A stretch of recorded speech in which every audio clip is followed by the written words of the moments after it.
Saya terlahir dari keluarga miskin ya. Papa saya itu punya 9 anak, saya anak ke-8.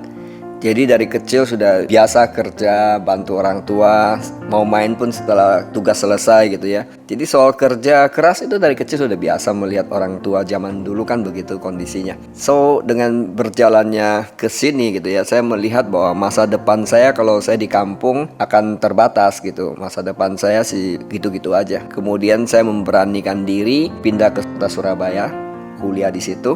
Pada saat saya di Surabaya itu sebenarnya kalau teman-teman nonton film Terbang Menembus Langit itu akan kelihatan sebagian perjalanan hidup saya turun naik. Kenapa? Karena pada saat saya ke sana sebenarnya tidak ada biaya. Segala macam pekerjaan part time saya kerjakan, jadi sambil kuliah sambil kerja part time. Ya, sebagian perjalanan hidup saya di Surabaya itu tergambar di film Terbang Menembus Langit, Jatuh Bangun. Saya kan bisnis kecil-kecilan ya, waktu itu belum ada modal. Karena tidak punya pengalaman, jadi sering juga tertipu dan sana sini. Dan dunia bisnis begitu ya. Ada yang nakal, ada yang baik. Setelah lulus kuliah, saya bekerja di salah satu perusahaan cukup besar. Penghasilan saya mulai agak mapan, sudah agak tenang waktu itu. Tapi karena dasarnya saya adalah seorang dreamer, mau keliling dunia waktu itu. Jadi tahun 1992 ada teman saya di kantor kenalkan satu bisnis yang dimana kesempatannya bisa keliling dunia gitu. Akhirnya singkat cerita saya mencapai target itu dan saya berhenti dari perusahaan saya bekerja, saya akhirnya mulai full time. Di bisnis itulah tahun 1992 itu memang banyak menuntut pengembangan kepribadian atau personal growth atau personal development. Dari situ saya mulai banyak baca buku, saya mulai banyak dengar kaset zaman itu ya, dan hadiri berbagai training. Akhirnya saya mulai semakin senang di dunia personal development. Dan pada saat saya sudah mulai ada uang sedikit, saya ikut training dalam negeri, mulai ke luar negeri ikut training.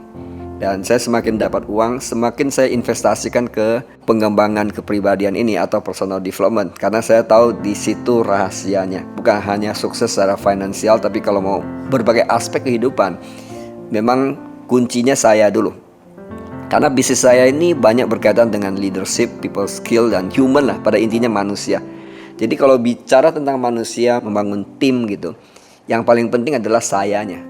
Dan saya mulai mengerti itu, sehingga saya fokus banget untuk belajar bagaimana mengembangkan diri saya. Jadi saya ikut training ke berbagai belahan dunia. Singkatnya adalah saya pernah training ke banyak negara di Asia, sampai nyebrang ke benua yang lain, Australia, dan sampai ke Fiji Island, dan kemudian belajar juga ke Eropa, Amerika gitu.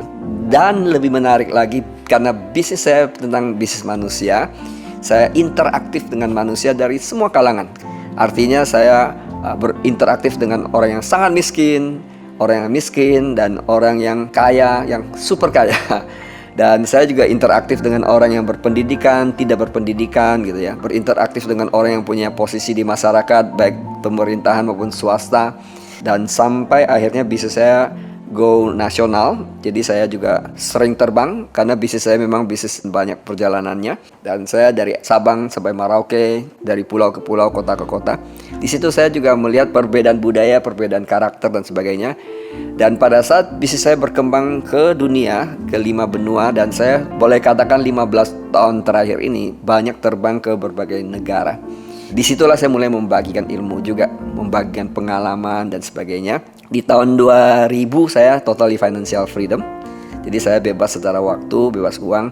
Saya pikir karena saya dari seseorang yang tidak percaya diri, miskin, saya banyak kekurangannya. Leadershipnya parah waktu itu, people skillnya parah. Banyak aspek kehidupan saya boleh katakan minus gitu.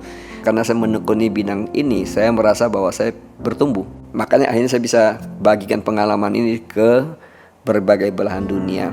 Dan saya pikir kalau saya bagikan selama ini kan lebih kepada lingkungan saya saja. Kenapa saya nggak membagikan ilmu ini kepada generasi muda yang ada saat ini? Itu sebabnya kenapa saya membuat channel ini.